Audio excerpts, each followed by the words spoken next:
যাতে কাজে লাগানো যায় এবং দেশটাকে যাতে একটি কল্যাণ রাষ্ট্রে প্রতিষ্ঠা করা যায়, ইনসাফ কায়েম করা যায় এবং বৈষম্যহীন শোষণমুক্ত সমাজ প্রতিষ্ঠা করা যায়।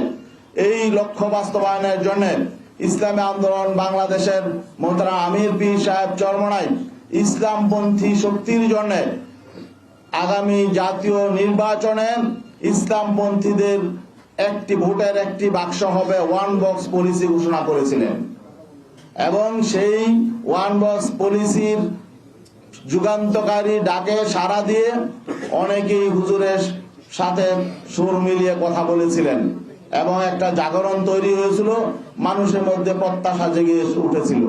সেটার মূলে ছিল ইসলামী শক্তির ওয়ান বক্স, ইসলাম প্রতিষ্ঠার জন্য, ইসলামের আদর্শের আলোকে বাংলাদেশটাকে পুনর্গঠন করার জন্য।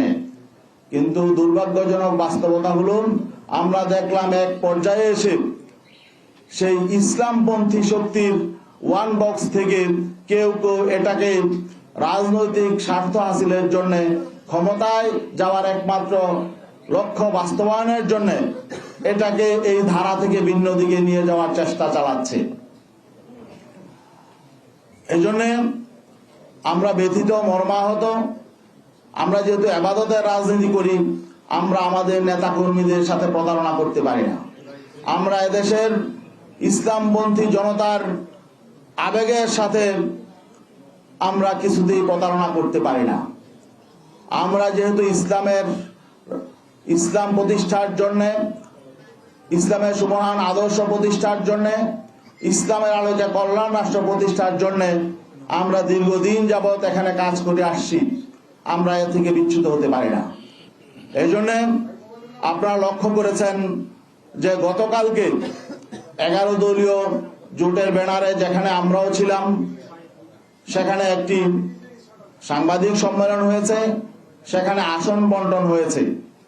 সেখানে আমাদের এই যে দীর্ঘদিনের পথ চলা, 5ই আগস্ট পরবর্তী সারা দেশে আমরা ইসলামপন্থী শক্তি একসাথে করার জন্য যে চেষ্টা সাধনা করেছিলাম, আমরা দেখেছি যে শেষ পর্যায়ে এসে আমাদের যে লক্ষ্য ছিল সেই লক্ষ্য অর্জিত না হওয়ার একটা সম্ভাবনা তৈরি হয়েছে, লক্ষ্য অর্জিত না হওয়ার একটা শঙ্কা তৈরি হয়েছে।